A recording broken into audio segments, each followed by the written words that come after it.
Hi, this is Battlestorm Strategy Guide to Deathbringer Saurfang, the 10-man fight, the last boss in the first wing of ICC.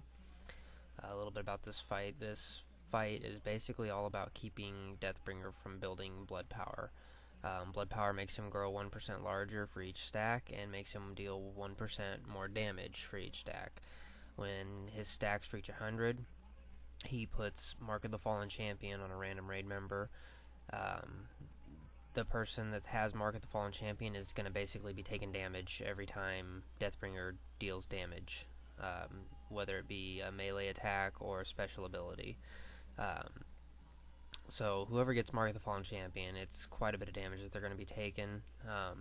If that person with Mark of the Fallen Champion dies, Deathbringer is healed for 5% of his total health. So it's like 480,000 on 10 man. Um, this debuff cannot be removed. If the player with Mark dies and they get like a battle res, they're still going to have Mark of the Fallen Champion. The Mark doesn't leave until the group wipes or Deathbringer is killed.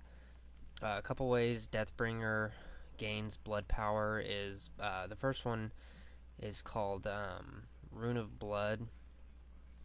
He's going to put this on the tanks. It's just a random cast. When the tank gets it, the off tank immediately needs to taunt.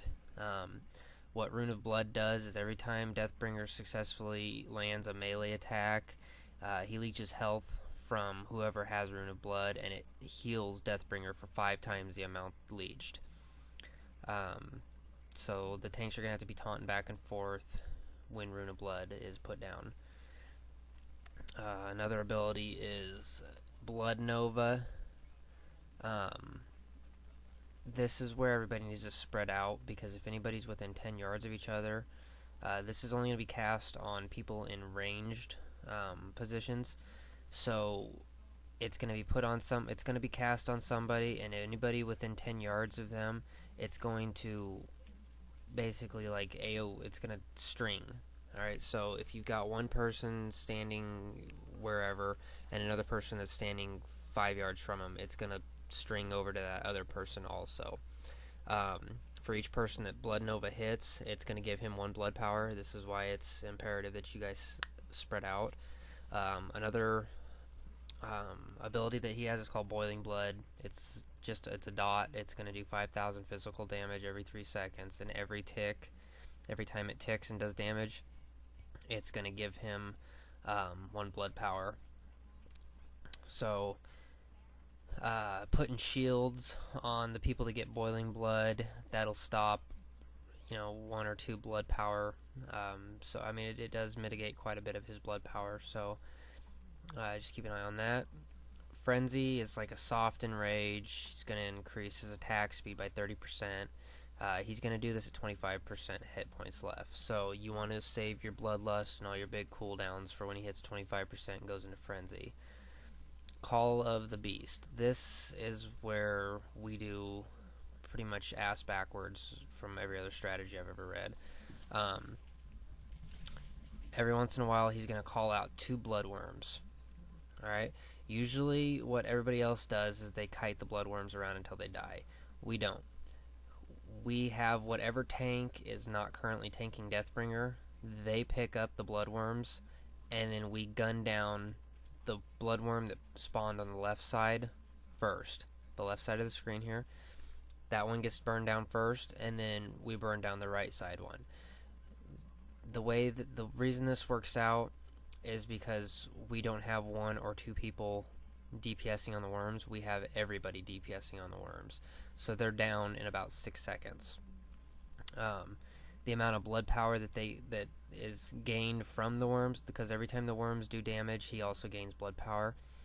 The amount of blood power that he gains from these worms is very minimal, since they're only up for such a short amount of time.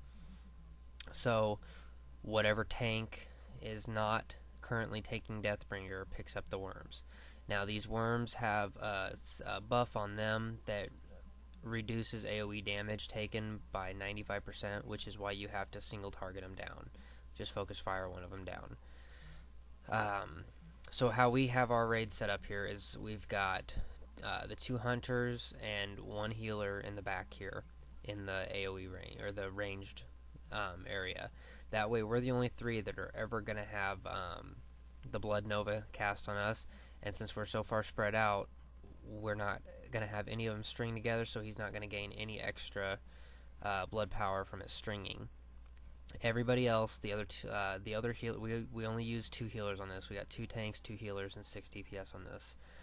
The other healer, the range DPS, the other range DPS, and all the melee DPS are in melee range on saurfang. That way, they're never getting hit with the Blood Nova. The only thing I have to really worry about with them is the boiling blood, which as soon as I see somebody has boiling blood, I pop a shield on them just to absorb the first tick or 2 on the dot, and to keep him from gaining the first 1 or 2 blood powers.